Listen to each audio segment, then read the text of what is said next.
Quand il avait 4 ans, il a été victime d'un terrible incendie. Plus de 95% de sa peau était endommagée et jonchée de brûlures. Le garçon ne se cachait pas et ne menait pas une vie normale. Et bientôt, il est allé à l'université.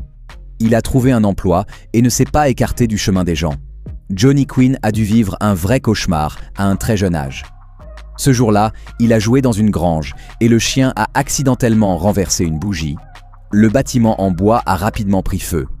Le feu s'est propagé à toute la zone, de sorte que le hangar s'est littéralement transformé en piège mortel. À travers la fumée, le garçon ne pouvait plus rien voir, et les flammes protégeaient littéralement sa peau. Au début, Johnny criait encore, mais les forces l'ont quitté. Heureusement, sa sœur aînée entendit son frère et se précipita à son aide. Bien que ce soit très dangereux dans la grange, elle se rendit à Johnny et le sortit. S'il avait été dans le feu pendant encore quelques secondes, les médecins n'auraient pas pu sauver le bébé. Johnny avait de très mauvaises brûlures, donc les ambulanciers paramédicaux n'en voyaient plus l'occasion. Ainsi commença la lutte pour la vie et le rétablissement. Les années suivantes de sa vie furent très difficiles. Le garçon a dû subir 80 interventions chirurgicales, ce qui lui a apporté beaucoup de douleur et de souffrance.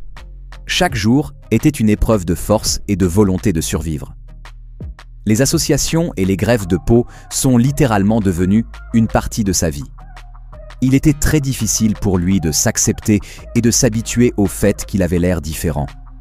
Johnny s'évitait constamment et se considérait comme un monstre.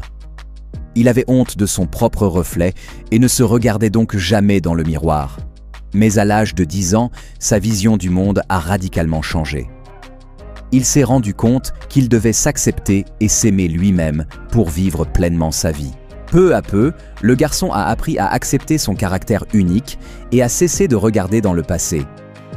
Johnny ne voulait plus se cacher et se décourager. Le jeune homme commença à agir de manière décisive et alla à l'université. Il a fait de nombreuses connaissances et a également travaillé avec un psychologue.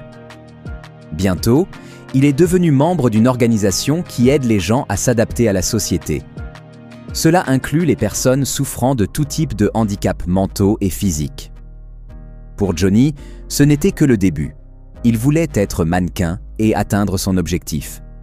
Il montre par son exemple que la beauté peut aussi être différente et que la coquille extérieure ne reflète pas toujours le monde intérieur.